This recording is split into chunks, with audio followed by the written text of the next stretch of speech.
Hello friends, welcome back to channel महापुरुषों की बातें। साथ संगत जी सबको प्यार भरी राधा स्वामी।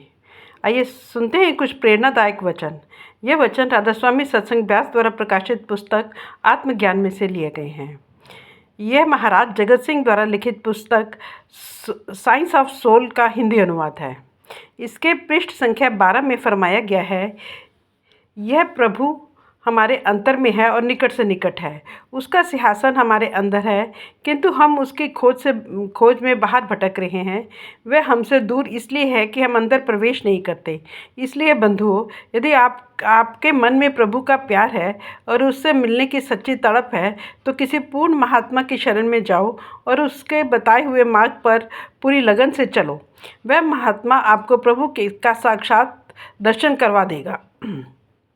हम सामाजिक प्राणी हैं तथा सदैव किसी मित्र, संबंधी आदि की संगति पसंद करते हैं, परंतु सच्ची शांति, सच्चा संतोष किसी पूर्ण महात्मा की संगति से ही प्राप्त होता है। केवल ऐसा महात्मा ही हमें शांति और आनंद के उस स्रोत प्रभु से मिलाकर हमारे दुखों और चिंताओं का अंत कर सकता है। प्रत्येक युग में वह प्रभु संतों के रूप में संसार में प्रकट होता आया है। ये संत सच्चे परमार्थ अथवा प्रभु प्राप्ति का मार्ग दिखाते हैं। संत हमें जीवों की तरह जगत के पदार्थों के मोह में लिप्त नहीं करते। संत हम जीवों की तरह जगत के पदार्थों के मोह में लिप्त नहीं होते। वे दुनिया में इस तरह रहते हैं जैसे मुर्गाबी पानी में रहती है। मुर्गाबी सदैव पानी में रहती है, खाती, क्रीड़ा करती है, परंतु जब चाहती है सूखे पंखों द्वारा उड़ जाती है। इसी प्रकार संत महात्मा इस संसार में रहते हैं, किंतु इसकी मलिनता उन्हें छू नहीं सकती।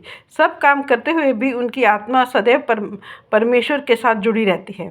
किसी को कुछ पता नहीं कि कब उसका अंत हो जाएगा। कौन कह सकता है कि कब उसका काल आ जाए। मृत्यु छोटे बड़े में भेद नहीं करती। बच्चे, बूढ़े, युवक, किसी को भी किसी समय मृत्यु आ सकती है। हमें पिछले जन्मों के किए शुभ कर्मों के कारण यह मानव शरीर मिला है, परंतु हमें भूलना नहीं चाहिए कि यह शरीर सदा रहने वाला नहीं।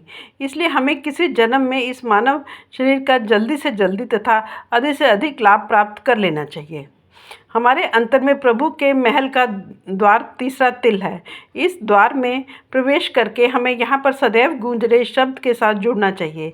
इस शब्द के अभ्यास से हृदय में प्रभु की सच्ची प्रीति उत्पन्न होती है। यह शरीर, यह यौवन तथा ये श्वास सदैव रहने वाले नहीं हैं, अतः हमें प्राप्त समय को व्यर्थ न खोकर इसका उचित प्रयोग करना चाहिए। किसी महात्मा की शरण लेकर प्रभु के सच्चे शब्द या नाम से जुड़ जाना चाहिए। यह शब्द हमें दिन रात अपनी ओर बुला रहा है। उस शब्द से जुड़कर प्रभु को पा लेना ही संतों के उपदेश का सार है। केवल शब्द ही सत्य या अमर है, बाकी सब कुछ झूठ या नाशवान है। सब खंड मंडल, यह जगत, राज्य, राजा सब नाशवान है।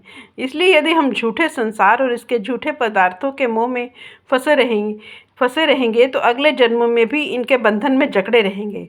उचित है कि हम अपने आप को संसार तथा इसके पदार्थों के मोह से मुक्त करके शब्द के साथ जोड़ें, क्योंकि शब्द अमर है और सच्चे सुख का दाता है।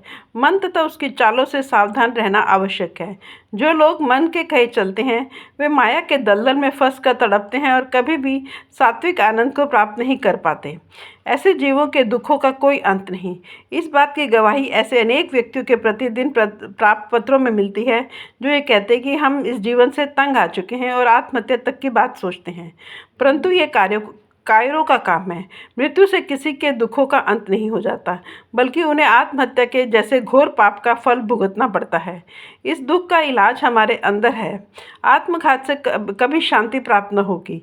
यदि हमारा गुरु से प्यार है तो कभी स्वप्न में भी आत्महत्या की बात नहीं करनी चाहिए। आत्महत्या का विचार मन में नहीं आने देना चाहिए। आत्मघाती सीधा घोर नरक में जाता है, जहां उसे अवर्णनीय दुख भोगने पड़ते हैं। इसलिए आत्महत्या के बारे में स्वप्न में भी नहीं सोचना चाहिए। यदि मृत्यु से ही दुखों का निवारण हो सकता तो इससे सुगम और सस्ता सौदा क्या हो सकता है, परंतु नहीं। ऐसा करने से हम दुख मौत के बाद भुगतने पड़ेंगे। वह वर्तमान के दुखों की अपेक्षा कई गुना अधिक और गंभीर होंगे। स्वामी जी महाराज समझाते हैं कि हम लोहे की मजबूत बेड़ियों में जकड़े हुए हैं। पहला बंधन शरीर है, जिसके कारण हम सर्वव्यापक होने के स्थान पर सीमित हो जाते हैं। दूसरा बंधन पत्नी है, विवाह होने के पश्चात परिवार बढ़ने से मोह बढ़ता है। तीसरा बंधन पुत्र पुत्रियां तथा चौथा बंधन अन्य संबंधी जन है। ज्यों ज्यों ये जंजीर लंबी होती जाती है, त्यों त्यों बंधन मजबूत होते जाते हैं। रोग और मानसिक चिंताएं इनमें और वृद्धि कर देती हैं। इस पर भी पुत्र पुत्रियों पौत्र पोत्रों के रोगों से हमारा बोझ और बढ़ जाता है।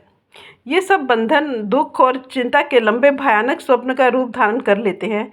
इस तरह हमारा शरीर से मोह बढ़ जाता है, जो हमारे बार बार जन्म लेने का कारण बनता है। यह अटल नियम है, जैसी इच्छा वैसा फल, जहाँ आशा वहाँ वासा। प्रकृति हमारी प्रत्येक अभिलाषा को पूरा करती है और हम उन इच्छाओं को पूरा करने के लिए हमें तरह तरह की योनियों में जन्म मिलते हैं। यदि हम अपनी आत्मा को नाम से जोड़ देते हैं और नाम का प्रेम दृढ़ कर लें, तो हमें दोबारा संसार में नहीं आना पड़ता। जो जीव संसार के मोह में फंसे हुए हैं, उन्हें संसार के सुख दुख भोगने के लिए बार बार यहाँ आना पड़ता है। इसके विपरीत जो जीव किसी पूर्ण महात्मा से युक्ति प्राप्त करके शब्द में लीन हो जाते हैं, वे 84 तथा जन्म मरण के चक्कर से सदा के लिए मुक्त होकर परमपिता परमात्मा में समा जाते हैं। नाम के साथ जुड़ने के लिए काम, क्रोध, लोभ, मोह, अहंकार आदि विकारों से मुक्ति पाना आवश्यक है, क्योंकि ये आत्मा को नीचे गिराते हैं और बाहरी दुनिया में फैला देते हैं। इन विकारों के कारण ही हमारी सूरत अनादिकाल से बाहर भटक रही है।